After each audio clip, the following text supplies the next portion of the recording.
And I'll put the agenda up. Can everybody see it? Yes. All right. All right, good evening, good evening. Pursuant to Chapter 2 of the Acts of 2023, this meeting of the Traffic Commission will be conducted via remote participation. Oops, I just lost my. We will post any audio recording, audio video recordings, transcript, or other comprehensive recordings of these proceedings as soon as possible after the meeting on the City of Somerville website. All right, can I get a roll call for a quorum, please? Yes. Chair Lathan? Yes. Counselor Said? Present.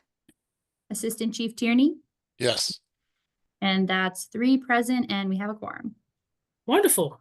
Just going over our ground rules, listen to the other side, focus on issues, not personalities, avoid questioning motive, and let's be polite, as always this team is.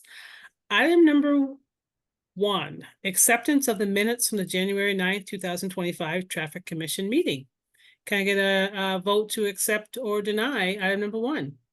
I'll make a motion to accept. Councilor Said? I second. Can I get a roll call vote to accept item number 1, please? Yes. Chair Lathan? Yes. Counselor Said? Yes. Assistant Chief Tierney? Yes. And that's 3 yes, and the motion carries. Wonderful. Moving on to item number 2, request for accessible parking spaces at the following locations. 7A Carter Terrace, 80 Partridge Avenue, and 82 Partridge Avenue for residents of 80 Partridge Ave. Who is here to discuss this item, please?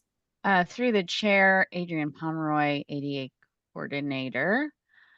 I have reviewed all 3 of these. I do want to speak a little bit on items 2B and 2C, because this is a different case and a rarity in sort of these requests. And there is some flexibility here depending on what we discuss after I give background. So as listed here, there are 2 accessible parking spaces being requested for 2 residents that both reside at the same home at 80 Partridge Ave.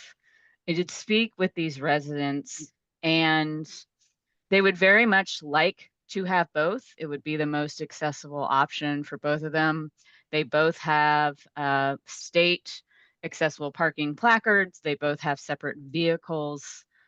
And so this would be very helpful for them. The driveway is very narrow, and why they can sometimes park in there temporarily, it's not very accessible for them to be able to access around their vehicle and get into their home.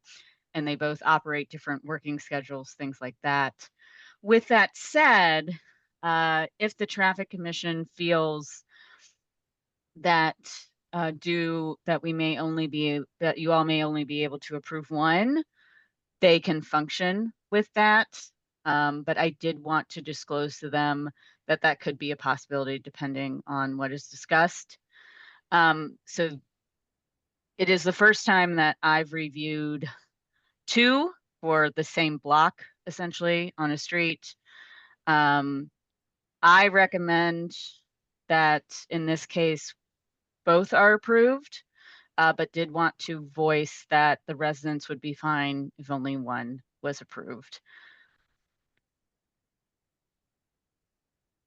I have a question. What Sure. happens when residents leave the city? Like I get concerned about 2 spaces, but I understand the need.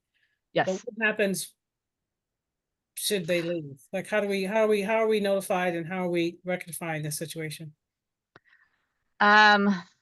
I will answer to what I know, and then I can defer to Suzanne if she can fill in any gaps I miss. From my understanding, a resident is supposed to notify the city if they leave, and that way we would change those parking spaces back over to what they were before, which is just regular permanent residential parking.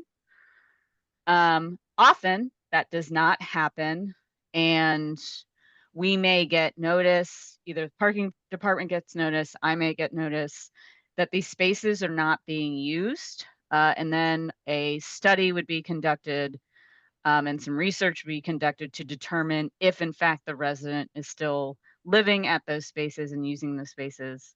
And if they're not, if it's determined that they are not, then we would turn them back over to resident spaces. But the onus often falls back on city staff because often residents do not notify us that they've moved, even though that is said in various places that people should do that. Through the chair, that Adrian has it correct. Can I just add that there is one other space at, I believe, 78 Partridge? Am I correct, Adrian? So Mhm. this would make 3 spaces in this vicinity. That was And they actually gonna be also my know that question. It'd be through the chair, 3, they do know there's another space on the street. So they have a driveway and they also want 2 spaces on the street. Yes. The driveway, from what I understand through the chair, is not accessible to them all of the time. It's most accessible just for sort of pickup, drop off, or dropping off items they may have gotten from somewhere, and then they have to go park on the street.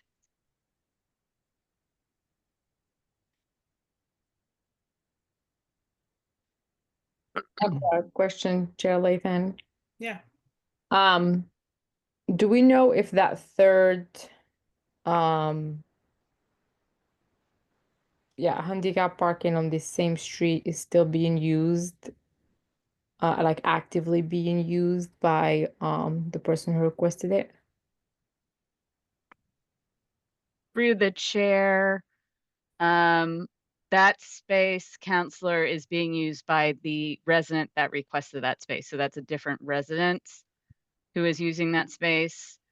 Applicants are told when they apply that spaces are not for their exclusive use, which means anybody with a Somerville resident parking permit and the proper accessible parking, handicap parking permits can park in those spaces around Somerville. But as we've observed, most people honor knowing that somebody is frequently using the space. So the third space that we spoke of is being used by another resident and not these folks. Thank you. I understand that. I think since you mentioned that it is the responsibility of the resident to notify the city when they move. Mhm. Was there, like, is there a way to know if that resident is still using it? Like, I understand that it is, the resident has requested it, has been using it, but do we know, is there a possibility that that resident no longer lives there? Or is, Through the chair, we checked that, Counselor. The plate that applied for that spot is the plate that is using that spot. okay, so it's that third spot that the existing one on that street is being used. Yeah, that's the information I was trying to get. Thank you. And other questions are, is this, do we know if this street has parking on both sides or just one side? Is it one way, two way? Counselor, that is a 2-way street, I mean, a 1-way street with parking on both sides.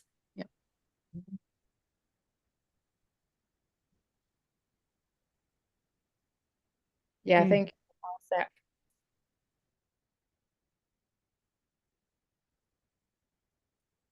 Well,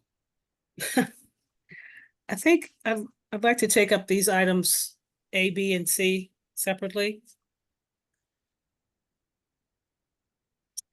Can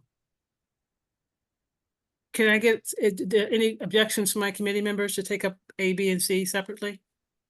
no, Okay. Can I get a motion to accept or deny item number 2A? Motion to accept? I'll Lieutenant Teddy? second that. All right, can I get a roll call vote to accept item number 2A? Yes. Chair Lathan, Yes. Counselor Said, Yes. Assistant Chief Tierney, Yes, and that's 3 yes, and the motion for 2A carries. Can I get a motion to accept item number 2B? Accept or reject? Item number 2B. Counselor Said, Motion to accept? get a second? I'll second that. Can I get a roll call vote to accept item number 2B? Yes. Chair Lathan, Yes. Counselor Said, Yes. Assistant Chief Tierney, Yes, and that's 3 yes, and the motion for 2B carries.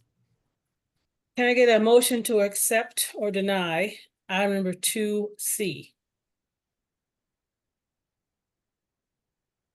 Motion to accept? Can I get a second? I'll second it. Can I get a roll call vote to accept item number 2C? Yes. Chair Lathan, No.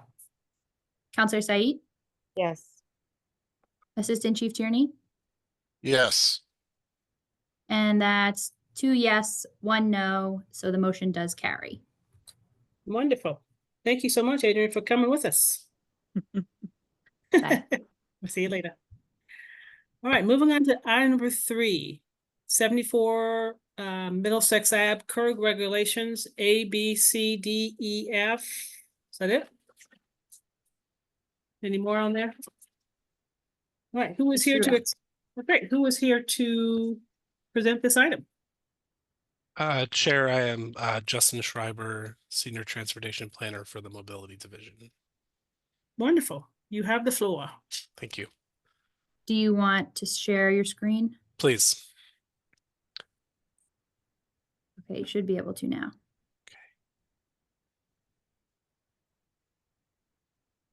Okay, so this item relates to parking regulations surrounding a newly constructed building in Assembly Square. So I'm showing you an image of their construction plans overlaid with the different parking regulations. So just to orient you, the diagonal street from right to left, top to bottom, that's Middlesex Avenue. We have a side street here, McGrath Highway. That's not Route 28. That is just a local side street off of Middlesex Avenue, which for some reason is called McGrath Highway. There is an access road behind the building, marginal road, and then I'll scroll down. This is Foley Street. So Foley and Middlesex, the corner where you're not seeing anything. That's the new Assembly Square fire station garage of that new building across the way. And then this crosswalk is referred to as the Kensington Connector. It's the pathway that goes under 93 over to the Stop and Shop. One of the two sort of connections underneath the highway. So the building is in the center. They're also constructing a park and civic space, and these regulations sort of refer to the areas around the site. So going down the list, item 3A is for an accessible parking space on Middlesex Ave. It's being designed not just as an accessible space, but truly with no curb, so ramp access to the sidewalk. Item 3B is for a loading zone of about 45 feet. Item 3C refers to the rest of the block to Foley Street, where previously there was sort of a mix of curb cuts, a street that was retired, Kensington Avenue, and some parking meters in front of the old Dunkin' Donuts. We're requesting that be regulated as no parking anytime. The developer is building a large bike facility and also a large planter. And then over on the local McGrath Highway, in the light green is new parking meters. In the orange is another loading zone. This, I believe, is proposed to be adjacent to an entrance of what at the time was proposed to be a coffee shop.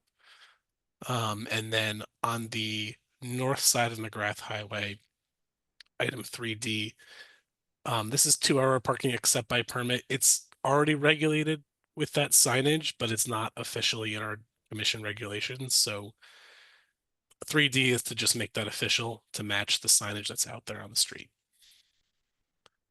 And that covers item 3A through E. No, F, thank you, sorry. And happy to take any questions. Questions from the committee?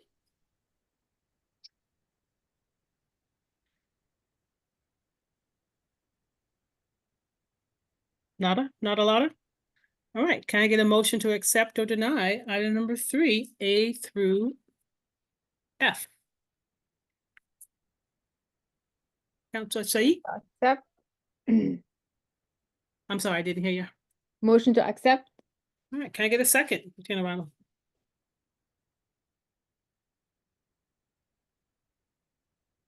I'll make a second. Oh, hi, Lena. All right, can I get a roll call vote to accept item number 3A through F? Yes. And I'm just gonna add that Lena is here as part of the record. And so I am going to include you in this vote since you are part of the meeting now. So Chair Lathan, Yes. Counselor Said, Yes. Lena Webb, Yes. Assistant Chief Tierney, Yes. and that's 4 yes and the motion carries. Wonderful. Well, that seems to be the last 5 items, so rock and roll, cool beans, groovy tunes. Lena, I love your hairstyle. Looks very good on you. Okay, so sorry. It was a messy commute back. Let's put it that way. Watch out there. It's freezing. Yeah. It's very Yeah. slippery, very freezing. Be careful. Take my word for it. Be safe. Oh, I'm glad you're safe. Right, can I get a motion to adjourn this wonderful meeting? Motion to adjourn. Can I get a second, Lena? Second. Can I get a vote to adjourn this wonderful meeting? Yes, Chair Lathan, Yes. Counselor Said, Yes. Lena Webb, Yes. Assistant Chief Tierney, Yes. and that's 4 yes and the motion carries. All right, everyone take care. Have a great evening. Good night. Be safe. So, bye-bye.